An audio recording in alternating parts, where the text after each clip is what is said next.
My name's Daniel. I'm making a video every day until Cleetus invites you to the Freedom Factory. On this episode, I'm going to show you all these custom tools I made out of garbage.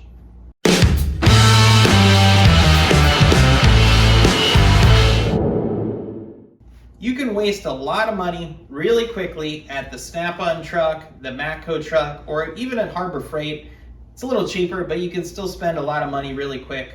I like to try and build stuff out of the scrap I have laying around just to try and save some money. It's fun to do. Let me show you over the years what I've built and what it's used for. So I've built up a wide array of stuff over the years. I'm going to start out with these two since they have the same handle. If you look closely, it says Closet Made on it. I worked in a warehouse that had Closet Made stuff, and basically these were just like the shank and nothing on the end. Supposedly they were used to assemble Closet Made stuff. I don't really know. They were laying around and I made some stuff. So this is actually like a scraper that I made.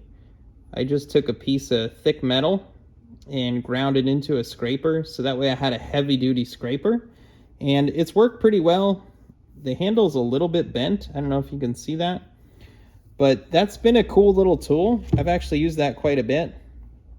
This is the same handle, but I welded it onto a file, a round file.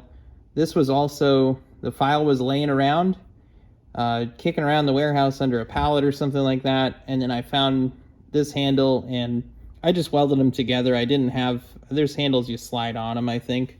I didn't have that. So then I had a round file to use, so that was really handy. This tool right here, it's extremely specialized and I don't even need it anymore. This is for removing the Nissan Rogue, I don't know, 07 or 09 or something like that, Nissan Rogue AC compressor pulley.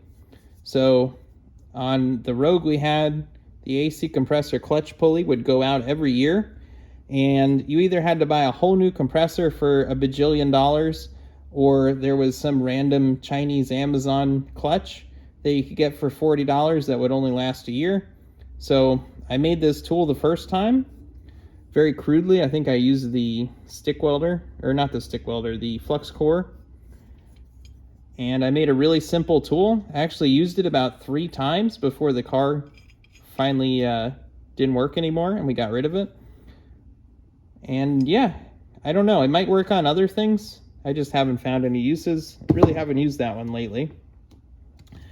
This one is a compression test, not a compression tester, a leak down tester.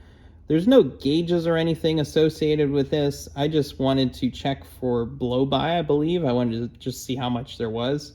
So I took a spark plug and I drilled the center out. I broke it off, drilled the center out. I tapped it for a pipe nipple into a reducer, into another thing. This was just all stuff I had laying around, into an air fitting. So you can screw this in, put your air fitting on, and you can blow air right into the engine. So pretty neat. I don't know what I was checking for, I guess leak down, but I made this little tool out of just stuff I had laying around to do what I needed to do. This one's pretty neat. So it's basically angle iron and scraps that were laying around, and there's a bolt that goes through that I welded, and then there's a nut welded onto it. And then there's this little kind of thing sticking down here. And what this was for is we had one of those scissor jacks with the little crank handle thing. And I made this to go over the end. It was kind of a square looking piece with a notch in it. And this would go over the end. And you could use your impact gun on here and you could run this up really quick. And it worked really well. We would use the scissor jack a lot on just random stuff. It was really handy. It's still kicking around. I probably should find a scissor jack it'll work on and just have that for stuff and things. But right now I actually don't have a use for it. It's just a cool tool I made. This one we made more recently. So if you look closely, I took I think this was a collar for like maybe a Ford 9-inch bearing or something. Or maybe it was a bearing, I don't know. I don't actually remember. but it was the right size. I cut a notch in it for the keyway. This is for the small block Chevy crankshaft. So it's got a notch in here for the keyway, and then I put this tube around it so I can make it a little longer. Welded a washer onto it, and I welded a lug nut on. And this will go right in the crank, and you can turn the crank if it doesn't have a pulley on it. And this actually fits in the seal. I didn't have a seal in there originally when I built this. It just luckily fits perfectly. So got really lucky on that.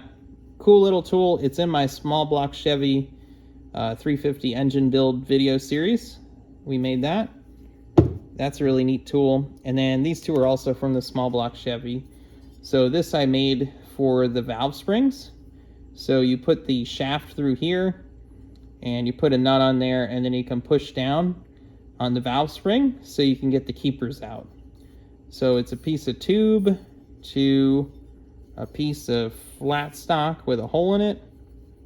Then I had to reinforce with more flat stock because it was bending. And then I welded this onto the end to go around the valve spring because it's thick and I could push it down and get the keepers out and stuff. So just all random junk I had laying around. I guess this wasn't junk, but I had it laying around already for something else. And then this, I see I've labeled it the small block Chevy valve O-ring tool. So there's O-rings on the small block Chevy valve. So you put the, I think you put the O-ring in and then you slide the top on and put the keepers in. And the O-ring, I guess, just keeps oil from leaking down or helps keep it together or something like that.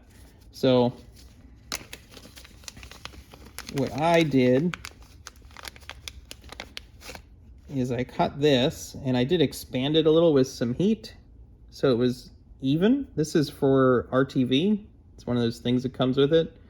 So I think I expanded this so it was more even, drilled it out, and it fits over the valve stem.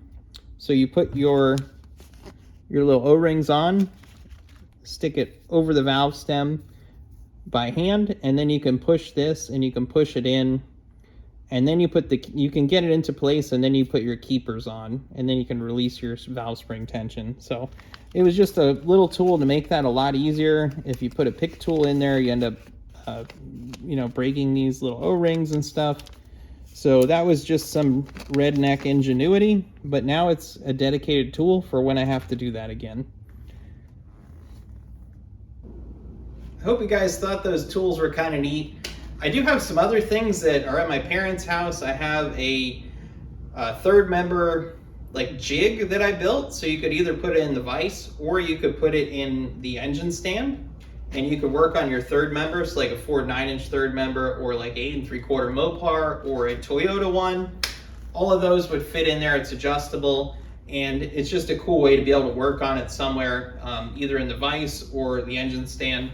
And it just holds it really nice and you can work on it, and it's better than trying to clamp the thing in the vise. It doesn't work. I've tried it. That's why I built the thing. And I also have, for the little collars on the 9-inch that turn, I have a little tool for that I made. But I don't have those right now, so I can't show you. But I hope you like what I made. I'm sure I have other stuff. We'll make more stuff on the channel. Like, comment, subscribe. I'm always building stuff, tools. I'm always working on cars, doing new projects. So like, comment, subscribe so I can do more of that. I'm trying really hard to get monetized. And check out my video on why I want to meet Cleetus. I'm making a video every day until Cleetus invites me to the Freedom Factory. Probably be a while, but that's some of the fun. You'll get a video every day until that happens.